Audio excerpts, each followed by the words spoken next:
히브리서 11장 32절로부터 우리 38절까지입니다. 교독하도록 하겠습니다. 내가 무슨 말을 더하리요? 기드온, 바락, 삼손, 입다, 다윗 및 사무엘과 선지자들의 일을 말하려면 내게 시간이 부족하리로다. 그들은 믿음으로 나라들을 이기기도 하며 의를 행하기도 하며 약속을 받기도 하며 사자들의 입을 막기도 하며 불의 세력을 멸하기도 하며 칼날을 피하기도 하며 연약한 가운데서 강하게 되기도 하며 전쟁에 용감하게 되어 이방 사람들의 진을 물리치기도 하며 여자들은 자기의 죽은 자들을 부활로 받아들이기도 하며 또 어떤 이들은 더 좋은 부활을 얻고자 하여 심한 고문을 받되 부차히 풀려나기를 원하지 아니하였으며 또 어떤 이들은 조롱과 채찍질 뿐 아니라 결박과 옥에 갇히는 시험도 받았으며 돌로 치는 것과 톱으로 펴는 것과 시험과 칼로 죽임을 당하고 양과 염소의 가죽을 입고 유리하여 궁핍과 환난과 학대를 받았으니 우리 38절 함께 읽도록 하겠습니다. 시작. 이런 사람은 세상이 감당하지 못하느니라. 그들이 강야와 산과 동굴과 토굴에 유리하였느니라. 아멘. 우리 사람들이 인생을 살다 보면 평탄하고 또 좋은 일이 있기도 합니다. 뿐만 아니라 우리 고통스럽고 또 나쁜 일이 생기기도 합니다. 그런데 이것은 믿는 사람이건 믿지 않는 사람이건 동일하게 일어납니다. 우리 믿음의 사람들은 먼저 영적인 우리 신앙생활을 한번 생각해 보도록 하겠습니다. 우리 어떤 때는 우리도 하나님의 성령으로 충만하여 믿음 생활이 즐겁습니다. 그리고 감사하는 마음으로 모든 예배와 또 교회 모임에 열심히 참석합니다. 또 성경 읽는 것이 너무나 즐겁고 또 행복합니다. 새벽 기도, 또 철야 기도에 심지어는 중보 기도에도 열심히 참여합니다. 전도에도 열을 올립니다. 교회 가는 날을 기다리고 교회 생활이 즐겁고 행복합니다. 그러나 우리가 신앙생활을 하는 가운데 항상 그렇지만은 않습니다. 어떤 때는 신앙생활의 생명력과 역동성을 잃어버리기도 하고 교회 가기가 싫고 또 성경을 읽기도 싫고 기도하기도 싫고 또 설교 시간에 다른 생각을 하며 또 주보나 뒤적뒤적거리고 오늘따라 설교가 왜 이렇게 길고 지루해 하며 불평도 합니다. 마지못해 형식적으로 예배를 드리기도 합니다. 교회에서 맡은 일이 부담스럽기까지 합니다. 일주일 전만 해도 참 즐거웠습니다.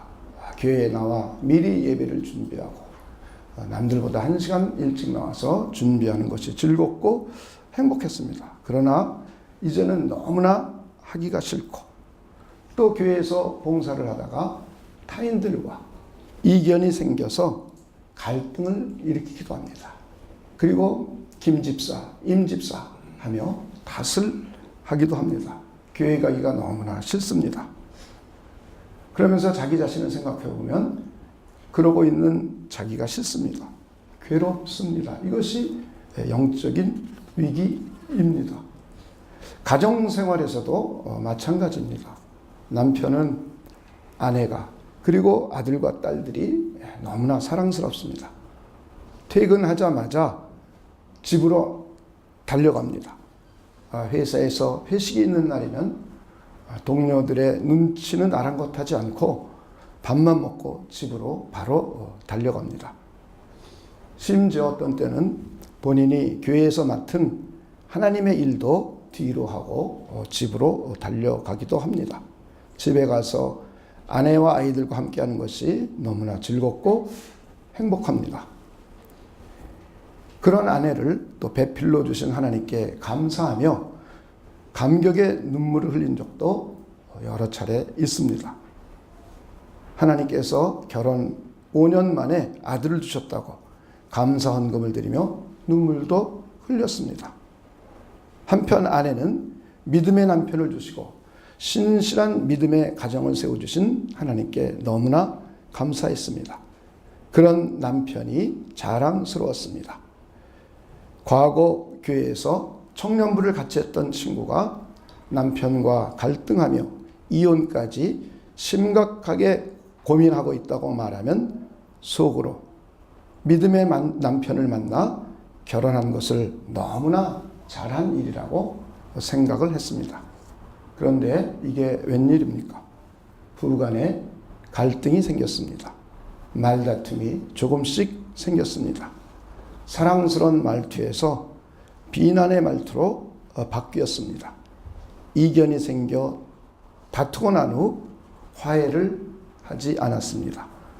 화해를 해야 되는지도 그리고 할 줄도 몰랐습니다. 감정의 골이 점점 깊어갑니다. 우리가 믿는 예수님은 하나님과 우리 사이를 화해시키러 오신 화평의 주님이신 줄도 말입니다. 성경은 여러 곳에서 믿는 사람들은 서로 각각 하나님 앞에 회개하고 그리고 난 후 사과를 하고 서로 먼저 용서를 구하고 서로 먼저 용납하라고 곳곳에서 말씀하고 있습니다. 가정 예배도 안 드린 지 여러 달이 되었습니다. 서로 상대방 탓만 합니다. 상대방의 인격을 모독하는 말을 서슴없이 합니다. 심각한 부부 사이가 되었습니다. 이런 가정의 위기는 누구에게나 일어납니다. 사회생활도 마찬가지입니다. 아이들은 학교 생활에서, 직장인은 일터에서, 사업가는 경제활동 속에서 어려움을 겪습니다. 어떤 때는 자신의 잘못과 실수 때문에 어려움과 갈등을 겪습니다. 그러나 어떤 때는 나와 타인이 함께 잘못하여 위기를 겪을 때도 있습니다. 그런데 어떠한 때는 나의 의지와 전혀 상관없이 사고를 당해 고난과 역경을 겪기도 합니다. 빨간 신호등 앞에 멈춰 서 있는데 술 취한 운전사가 전속력으로 달려와서 내 차를 들이받았습니다. 심각한 교통사고 후유증으로 고난을 당하기도 합니다. 미국의 르먼 브라더스 사건 때문에 내 의지와 전혀 관계없이 한국에 있는 내 사업체, 내 회사가 부도가 났습니다. 얼마나 억울합니까? 하소연할 대상도 없습니다. 내 인생 최대의 위기입니다. 오늘 우리가 읽은 본문은 히브리서 11장, 아주 유명한 믿음의 장입니다. 특별히 오늘 읽은 32절로부터 38절은 우리의 믿음의 선배들이 고난과 역경 가운데 아름답게 믿음의 진가를 발휘하는 내용입니다. 고난과 위기 가운데 빛나는 선배들의 믿음의 진면목을 볼 수 있습니다. 첫째는 고난과 위기 가운데 믿음으로 승리하는 모습입니다. 둘째는 고난과 위기 가운데에도 흔들리지 않고 타협하지 않는 믿음의 참 모습입니다. 우리는 평탄하고 좋은 시절에는 우리의 믿음의 진면목을 드러낼 수가 없습니다. 그러나 우리가 살아가는 동안에 고난이 닥치고 위기가 닥칠 때 믿음의 진면목을 볼 수가 있습니다. 믿음의 진가가 고난과 역경 가운데 발휘가 됩니다. 오늘은 고난과 위기 가운데 인내하며 믿음으로 승리하는 모습을 오늘 본문을 통해서 한번 살펴보도록 하겠습니다. 다시 한번 우리 히브리서 11장 우리는 읽은 본문 가운데 32절로부터 우리 34절까지 다시 한번 읽어보도록 하겠습니다. 내가 무슨 말을 더하리요? 기드온, 바락, 삼손, 입다, 다윗 및 사무엘과 선지자들의 일을 말하려면 내게 시간이 부족하리로다. 그들은 믿음으로 나라들을 이기기도 하며 의를 행하기도 하며 사자들의 입을 막기도 하며 불의 세력을 멸하기도 하며 칼날을 피하기도 하며 그 다음 함께 읽도록 하겠습니다. 시작. 연약한 가운데에서 강하게 되기도 하며 전쟁에 용감하게 되어 이방 사람들의 진을 물리치기도 하며. 오늘 본문을 자세히 관찰해 보면 사사시대 기드온과 바락과 삼손, 입다, 우리 사사들의 믿음의 이야기도 나옵니다. 또 그 후 시간이 지나 통일 왕국 시대에 다윗 왕과 그를 왕으로 기름 부었던 사무엘의 이야기가 나옵니다. 그리고는 그 이후 이스라엘이 멸망하여 바벨론으로 포로로 잡혀가기 직전과 포로로 잡혀간 이후에 선지자들의 이야기가 나옵니다. 사사들은 이스라엘 민족이 주변 국가에 의해서 어려움을 겪고 나라가 멸망 위기에 처해 있을 적마다 이스라엘 민족들은 하나님께 간구했습니다. 그때마다 하나님은 사사들을 세우셨습니다. 그리고 사사를 중심으로 해서 믿음을 가지고 적들의 침략을 물리쳤습니다. 통일왕국 시대의 다윗 왕은 자기 장인 사울 왕으로부터 쫓기는 도망자 신세입니다. 수천 명의 군사들이 쫓아왔습니다. 목숨의 위기가 있습니다. 그리고 400명의 상처 입은 군사들과 함께 마적대와 같이 방황하며 살았습니다.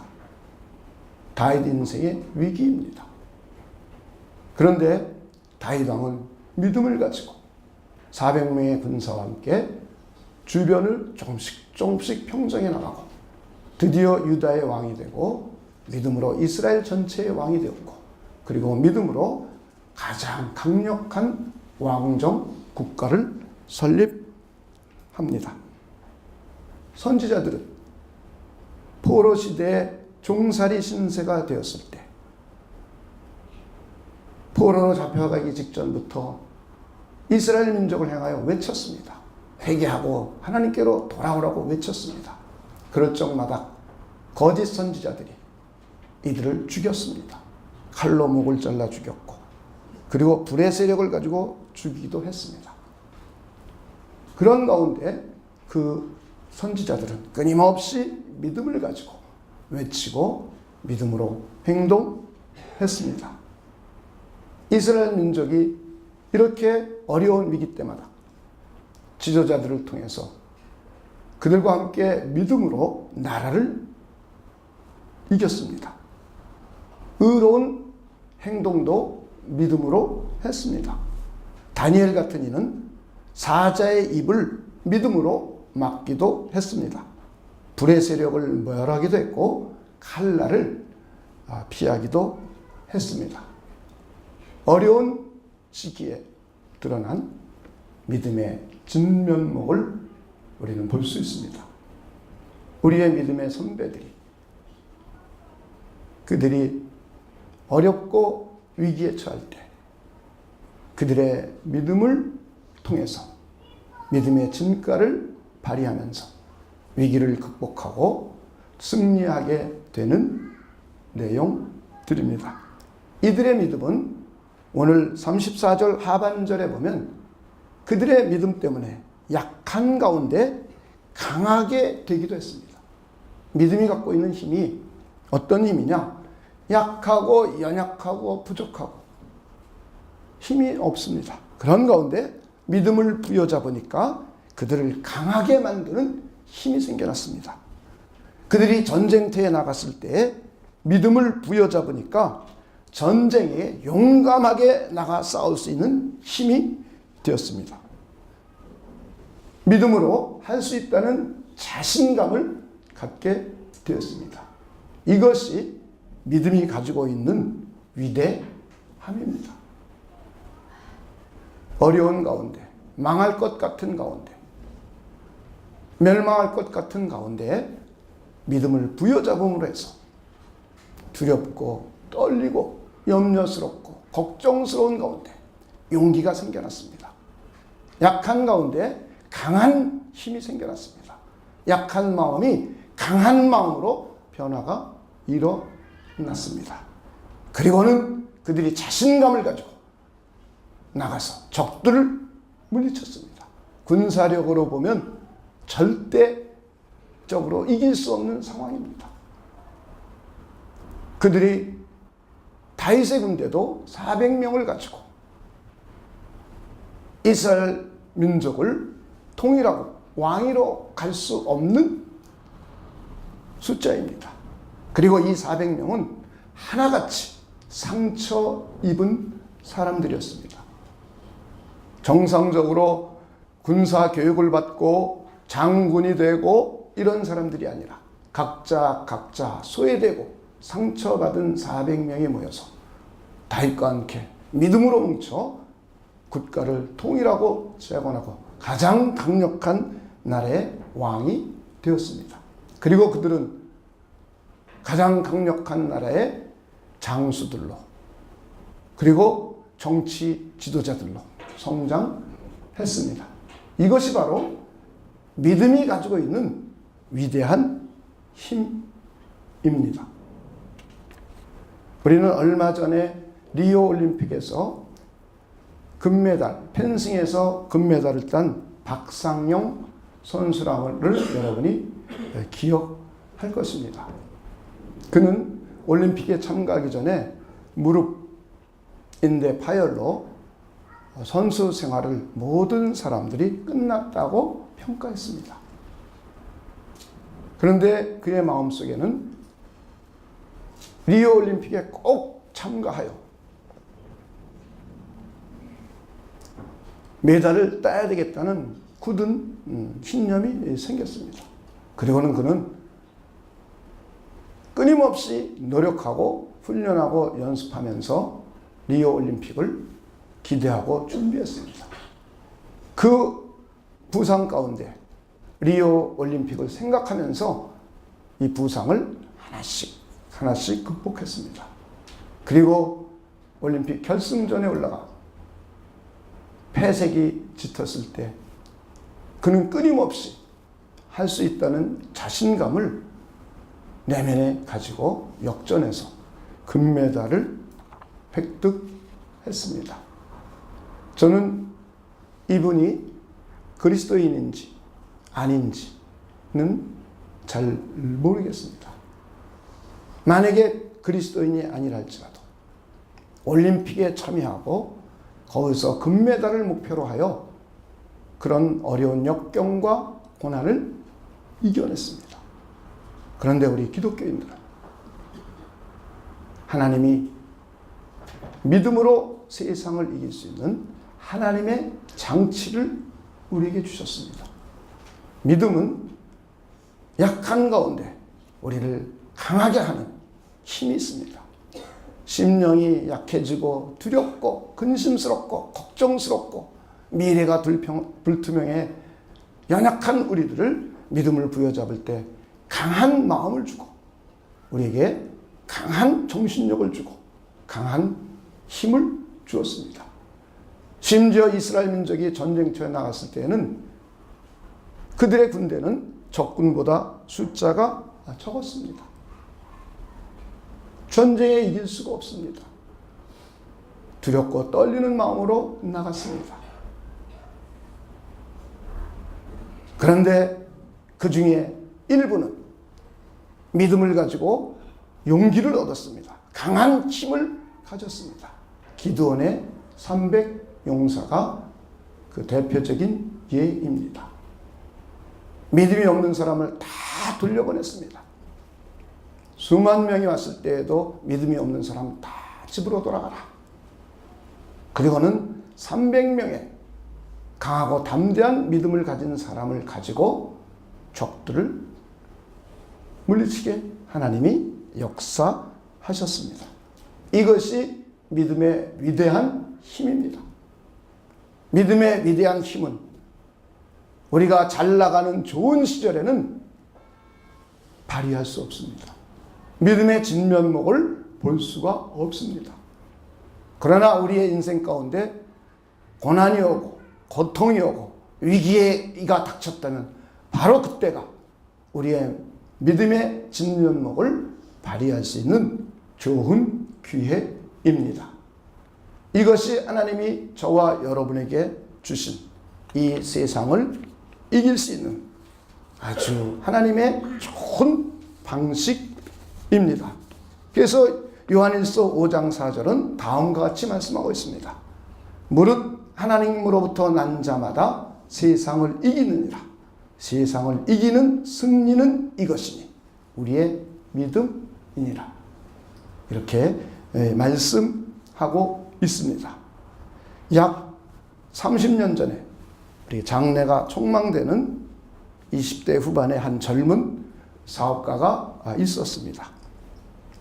악기를 수입하는 수입상을 했고 야마 키보드 한국 총판 대리점을 했습니다. 대기업의 악기를 제작하여 납품하는 공장도 운영했습니다. 그런데 큰 문제가 발생했습니다. 대기업의 하청업체로서 물건을 제작하여 수년 동안 납품 준비를 하였습니다.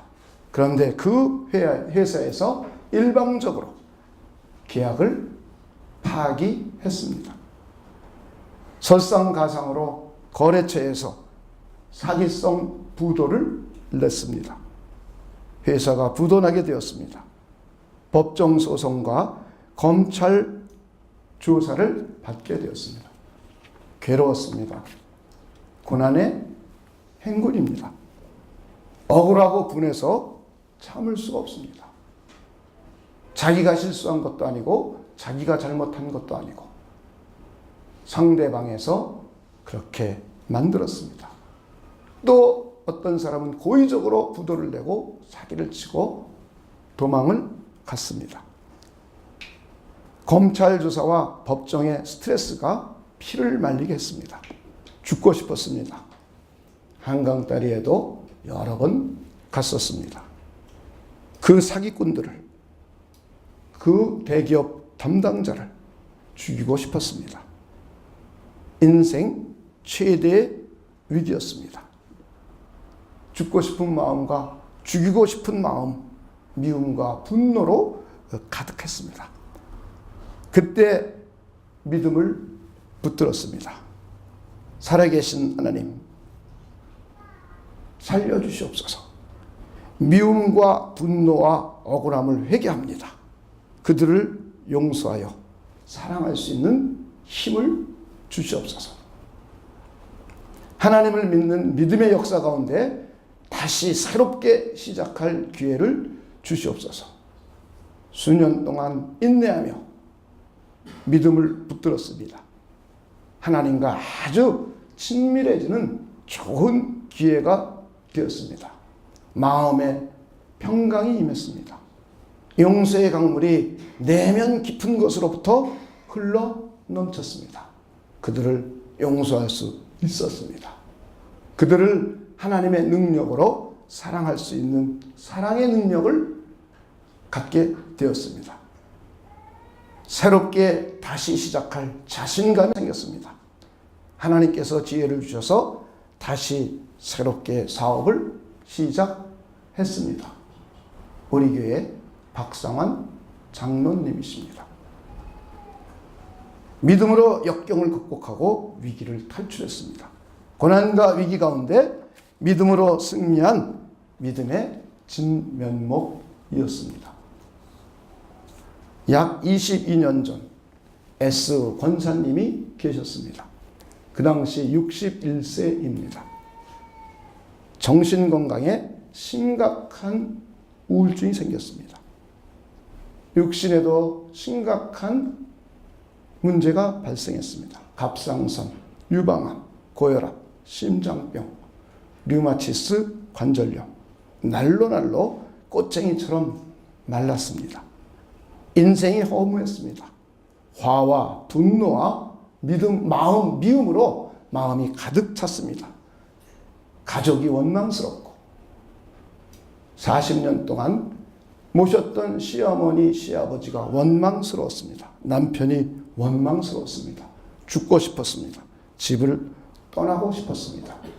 인생의 최대 위기입니다. 괴롭습니다. 고난의 시간이었습니다. 바로 그때 한 줄기 희망을 붙잡았습니다. 살아계신 전능하신 하나님이 나의 아버지요. 이 믿음이 내 영혼에 부딪혔습니다. 우리의 구주가 되신 예수께서 내 죄를 위하여 십자가에 피 흘려 돌아가셨다는 이 귀한 믿음이 내 영혼에 부딪혔습니다.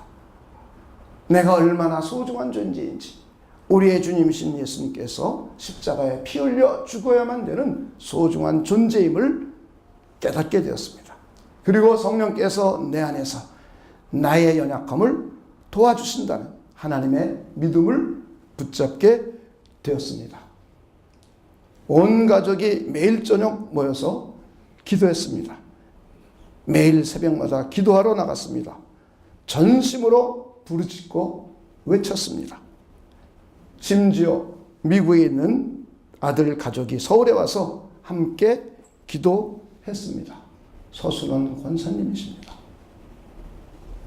지금 80이 넘으셔서 건강하게, 정신적으로, 육체적으로 아주 건강하게 우리 교회 김장을 15년 동안 하셨습니다.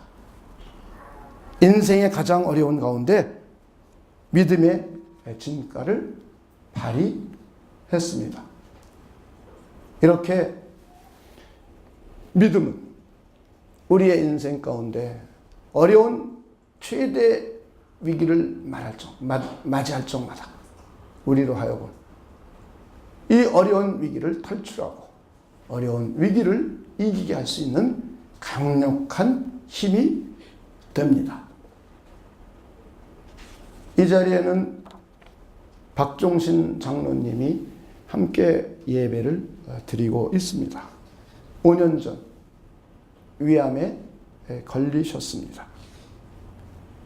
그리고 지금은 위암은 완치 판정을 받았습니다. 그런데 올해 아주 좋지 않은 암이 또 발생을 했습니다. 담도암입니다. 담도암 수술을 하셨습니다. 아주 큰 수술입니다. 80세가 넘으신 연로하신 분이기 때문에 아주 힘든 수술입니다. 큰 수술에다가 연로하셔서 쉬운 수술이 아니었습니다. 그 병원의 병원장님이 장로님이시고 저와 함께 과거에 신앙생활을 한 10년 정도 같이 하신 분입니다.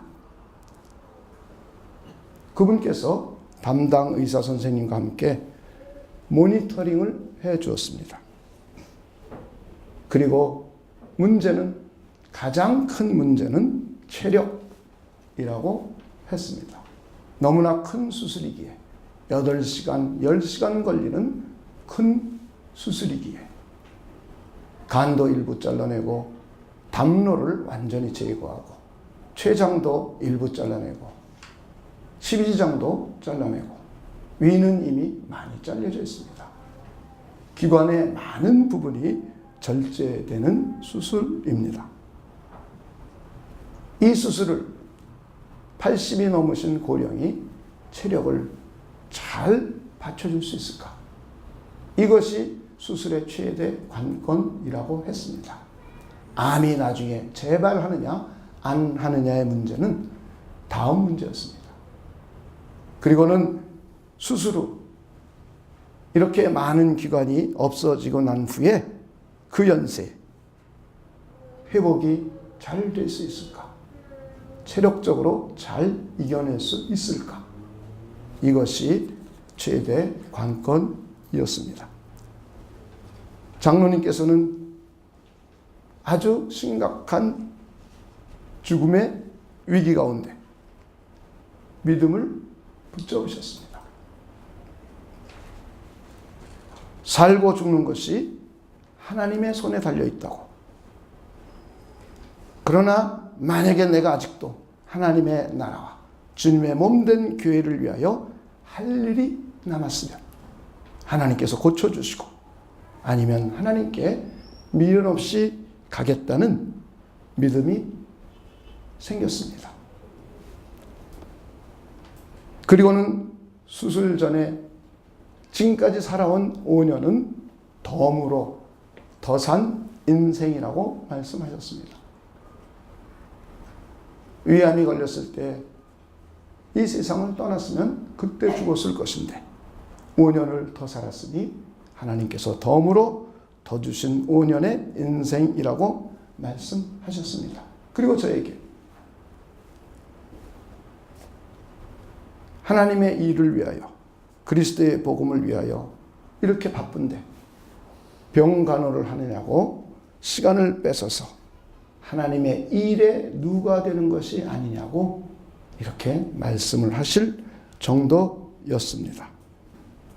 그런데 지금 얼마나 건강하게 이 자리에 참여하셔서 예배를 드리십니까? 마석에서 이곳까지 예배를 드리러 오는 데는 시간이 오래 걸립니다.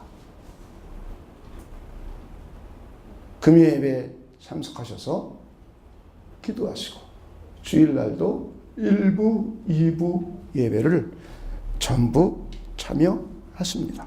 고난의 역경 가운데 빛을 발하는 믿음의 진가입니다. 저는 여러분들이 믿음으로 그 어떠한 고난과 위기가 닥쳤을 때 승리할 수 있는 분들이 되시기를 주님의 이름으로 축원을 드립니다. 하나님께서는 저와 여러분을 자녀 삼아 주시고 그냥 나몰라라 고아처럼 내버려 두지 않으셨습니다. 인간 부모들은 못된 사람들이 있어서 자녀를 낳아놓고 나몰라라 회피하고 도망가고 또 자기 일 때문에 양육을 게으리하는 인간들이 많이 있습니다. 그러나 하나님은 자녀를 양자 삼아주시고 당신의 아들을 이 땅에 보내 십자가에 피 흘리시는 이런 아픈 고통, 해산의 수고를 통하여 저와 여러분을 하나님의 아들과 딸 삼아 주셨습니다. 그리고는 우리를 고아처럼 내버려 두지 않으시고 우리 안에 하나님의 성령으로 인쳐 주셨습니다. 그리고는 하나님의 성령께서 우리에게 끊임없이 하나님을 믿고 의지하고 의뢰하는 믿음을 끊임없이 공급해 주십니다. 그래서 우리는 어려움을 만날 적마다 위기를 만날 적마다 믿음의 선배들처럼 위기를 극복하고 위기를 탈출하고 위기를 이겨냄으로 해서 믿음의 진면목을 볼 수 있는 여러분들이 되시길 주님의 이름으로 축원을 드립니다. 혹시 경제적인 위기가 있으십니까? 믿음을 꼭 붙드십시오. 가정에, 부부간에 위기가 있으십니까? 다른 것으로는 해결될 수 없습니다. 하나님을 믿는 믿음을 꼭 붙드십시오. 두렵고 떨린 마음에서 강하고 담대한 마음을 주실 것입니다. 약한 가운데 우리를 강함으로 채워주실 것입니다. 염려와 근심 가운데 용기를 줘서 할 수 있다는 자신감을 하나님께서 우리에게 주실 겁니다. 건강에 위기에 처해 있는 분들 계십니까? 믿음을 붙드십시오.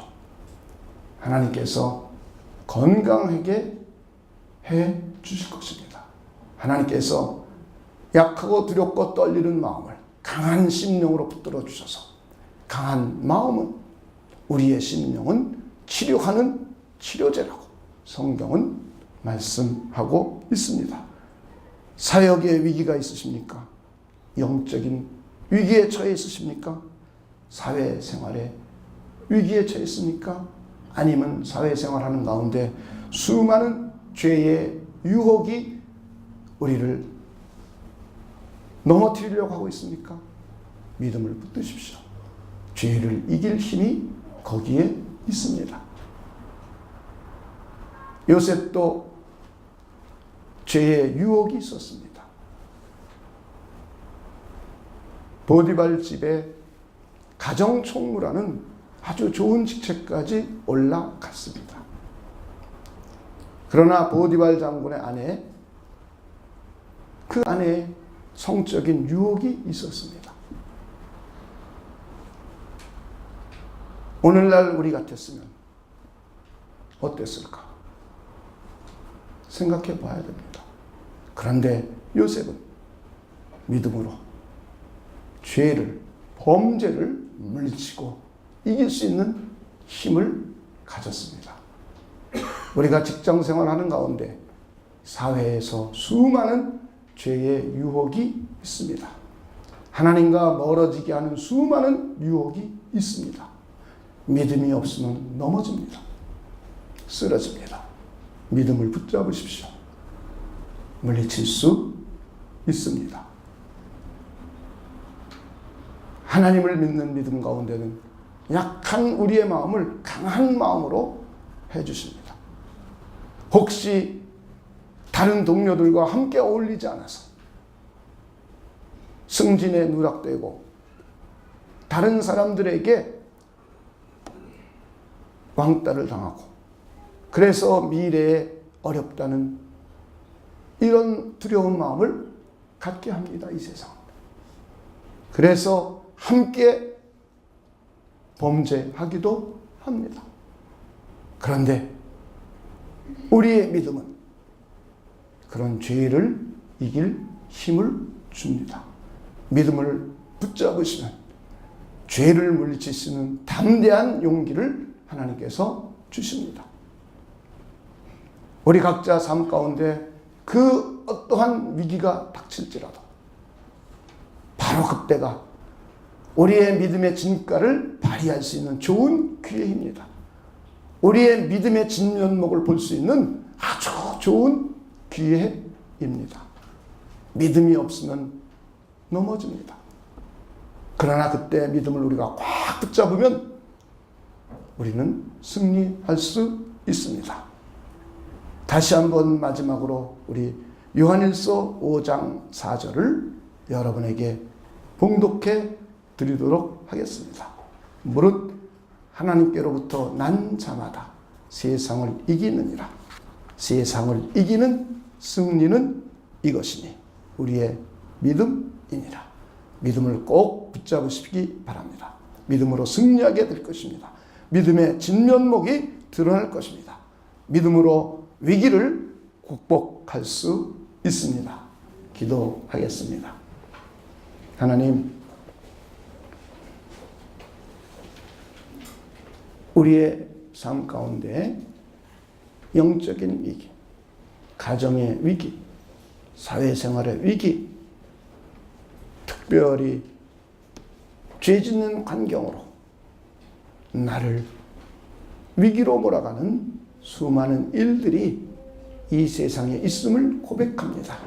음부의 권세가 끊임없이 몰려와 나를 죄짓게 하고 나를 죽음의 두려움에 떨게 하고 남을 염려와 근심과 걱정에 떨게 하는 수많은 것들을 하나님, 이런 고난과 위기가 있을 적마다 믿음을 꼭 붙잡아 믿음의 선배들처럼 믿음의 진면목을 드러낼 수 있는 우리 모두가 되도록 하나님께서 우리를 축복하여 주시옵소서.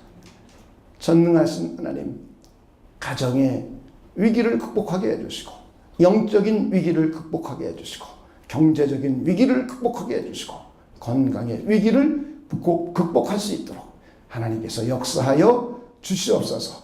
하나님께 감사를 드리며 예수님의 이름으로 기도하옵나이다. 아멘.